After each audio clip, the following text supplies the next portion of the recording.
Hello everyone, good morning. अगर आप decide करने वाले हैं अपने लिए कोई भी कोर्स और आपने देखा होगा इतनी सारी एक्रेडिटेशंस है मार्केट में। कभी हम देखते हैं नैक, कभी हम देखते हैं एनबीए, फिर हम देखते हैं एआईयू, फिर हम देखते हैं वेस्ट, फिर यूजीसी और एआईसीटी और व्हाट नॉट, और कंफ्यूजन वहीं पे स्टार्ट हो जाता है। अगर ये अप्रूवल नहीं हुआ तो, ये एक्रेडिटेशन मिस हो गया तो क्या इसका कुछ फायदा है या ये सिर्फ मेयर पेपर पे लिखी हुई कोई चीज़ होने वाली है। और कई बार हमें ये डाउट भी दे दिया जाता है, मार्केट में हम बात करते हैं लोगों से और हमें डाउट हो जाता है क्या इतनी मेहनत करने के बाद भी अगर कोई एक पर्टिकुलर अप्रूवल या एक्रेडिटेशन छूट गया तो क्या मेरी डिग्री वैलिड भी होगी, मानी भी जाएगी। तो यहाँ पे इस वीडियो में हम बात करने वाले हैं नॉट जस्ट मियर डेफिनेशंस की या फुल फॉर्म की, हम बात करने वाले हैं उस एक्रेडिटेशन का या उस अप्रूवल का मतलब क्या है आपकी लाइफ में और हमारी लाइफ में। एंड बिफोर वी बिगिन, हमेशा की तरह मेरा व्हाट्सएप लिंक डिस्क्रिप्शन बॉक्स में आपको मिलेगा। You can feel free to drop your query there and I am trying my level best to answer within 24 hours any query is received through that number। तो शुरू करते हैं हम। सबसे commonly term use जो की जाती है वो होती है नैक, NAAC। नैक का मतलब मान लीजिए एक तरीके की एक मार्कशीट है। जैसे हम स्कूल में पढ़ते थे और हमें मार्कशीट मिलती थी जिसमें ये बताया जाता था कि हमें आउट ऑफ 100 कितनी परसेंटेज मिलती है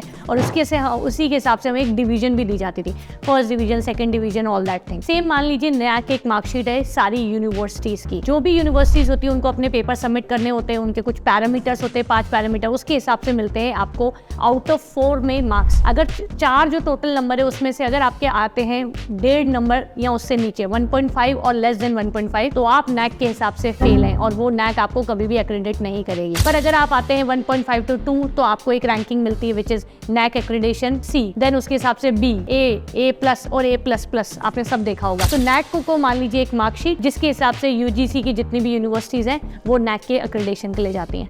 अब 2 ही तरीके की बॉडी है, आपको पता है मिनिस्ट्री ऑफ एजुकेशन जो हमारे इंडिया की है उसके इस तरीके से आप ट्री मान लीजिए कि मिनिस्ट्री ऑफ एजुकेशन है, उसके अंडर में 2 बॉडीज हैं, यूजीसी और एआईसीटी। यूजीसी की जो एक्रेडिटेशन बॉडी है जिसके हिसाब से वो मार्कशीट देते हैं वो होती है नैक, पर जो एआईसीटी की मार्कशीट है एआईसीटी के लिए होती है NBA, national board of accreditation. Similar fashion है, सिमिलर तरीके से मार्कशीट रिलीज करते हैं पर एआईसीटी कॉलेजेस के लिए। अब इसमें मजेदार बात क्या है, जैसे कि आपको पता है एनईपी आया, नेशनल एजुकेशन पॉलिसी 2020, सो बहुत ही जल्दी एआईसीटी और यूजीसी मर्ज होने वाले हैं। तो क्या नैक और एनबीए मर्ज नहीं होंगे? डेफिनेटली होंगे। तो नैक और NBA, national board of accreditation को मर्ज करके बनाने वाले हैं, जो कि नया अनाउंस हो चुका है, वो है NAC। This is going to be a common accreditation body जो कॉमन मार्कशीट निकालेगी दोनों तरीके के कॉलेजेस के लिए। उसके बाद आते हैं हम हमारे नेक्स्ट उसके लिए, वो है NIRF, national institution of ranking framework. आपने सुना होगा, क्या NIRF की रैंकिंग है इस कॉलेज को? अब देखिए 2 तरीके से होते हैं, एक मिलती है आपको जब आप स्कूल में पढ़ते हो तो एक मिलती है आपको मार्कशीट, और दूसरे स्कूल में आपको पता है कि उसी क्लास के अंदर रैंकिंग भी अनाउंस होती है। क्या आप टॉप 10 में हैं तो रैंकिंग है, टॉप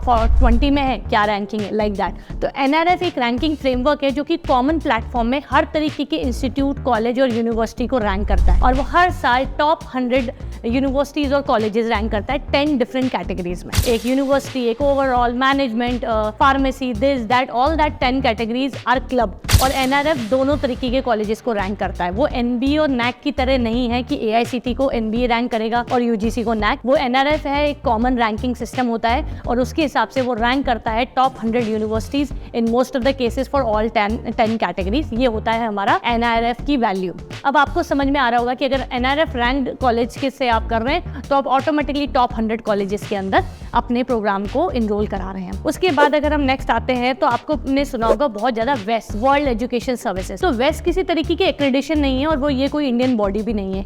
ये कॉमन एक इंस्टीट्यूशन है या एजेंसी है जैसे कह सकते हैं, जिसका काम होता है डिग्री इक्विवेलेंसी के क्रेडिट्स प्रोवाइड करना। ये देखती है कि आपने क्या क्या एक्स्ट्रा करिकुलर और करिकुलर सिस्टम में क्रेडिट्स आपने काम किया है, और उसके बेसिस के अंदर अगर हम बात करते हैं तो इसके अंदर आपको क्रेडिट्स मिलते हैं और वो आपके फर्दर यूएसए, कनाडा वगैरह जब आप बाहर अब्रॉड में जाते हैं तो उसके लिए आपका वेस्ट अप्रूव्ड कॉलेज होने से आपको ये बेनिफिट मिल जाता है। उसके बाद लास्ट इन द लिस्ट है AIU, association of Indian universities. AIU का काम है सिर्फ डिग्री इक्विवेलेंसी देना। तो अगर आपका कॉलेज AIU है तो अगर आपने PGDM भी करा होगा और आपको डिग्री इक्विवेलेंसी मिल जाएगी MBA की, तो आपको कहीं आगे फ्यूचर में प्रॉब्लम नहीं आएगी क्योंकि आपके AIU इक्विवेलेंसी ऑलरेडी मिला हुआ है। तो अगर हम बात करते हैं, अगर किसी ने डिस्टेंस में किया है PGDM तो डिस्टेंस कॉलेजेस को AIU नहीं डिग्री इक्विवेलेंसी देता है। तो अगर आपने रेगुलर PGDM किया है और AIU है तो आपको MBA की उसमें इक्विवेलेंसी मिल जाएगी, बट अगर डिस्टेंस में किया है तो distance PGDM is just a PGDM, not an MBA। Hope ये वीडियो आपको बहुत ज्यादा क्लैरिटी दी होगी। अगर कोई क्वेश्चन अनआंसर्ड रह जाता है तो do let me know. Thank you so much, have a good day, bye bye.